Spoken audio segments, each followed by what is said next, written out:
Football, একটি cricket bat, হয়তো ছোট্ট কিছু উপহার। কিন্তু একজন তরুণের কাছে এটাই হতে পারে বড় স্বপ্নের শুরু।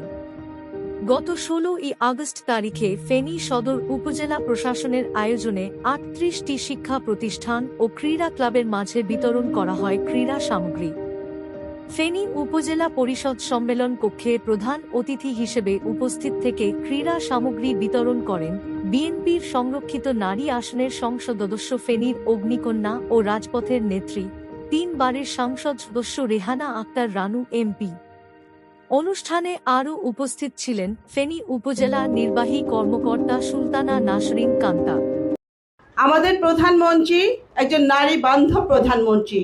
উনি 1 বছর আগে একটি বক্তব্যে উনি বলেছিলেন যে আমার জীবন 3 জন নারী দ্বারা প্রভাবিত।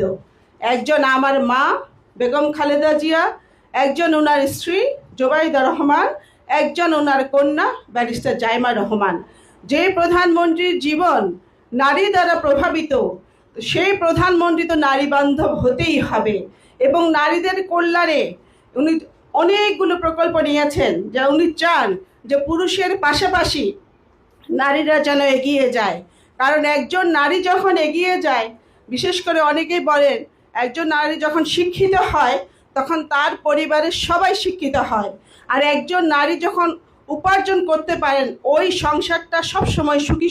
শুধু খেলাধুলা নয়, একই অনুষ্ঠানে বাংলাদেশ সরকারের ২৬ সালের অর্থ বছরের কাবিটাকাবিখা ও টিআর কর্মসূচির আওতায় ফেনী সদর উপজেলার বিভিন্ন উন্নয়ন প্রকল্পের চেক ও বিতরণ করেন বিএনপির সংরক্ষিত নারী আসনের সংসদ সদস্য রেহানা আক্তার রানু এমপি। কারণ একটি উন্নত মাঠ তৈরি করে স্বপ্নবান তরুণ, আর একটি উন্নত রাস্তা বদলে দিতে পারে একটি গ্রামের মানুষের জীবন। খেলাধুলায় এগিয়ে যাক তারুণ্য, উন্নয়নে এগিয়ে যাক ফেনী, এই হোক আগামীর প্রত্যাশা। সবার আগে বাংলাদেশ।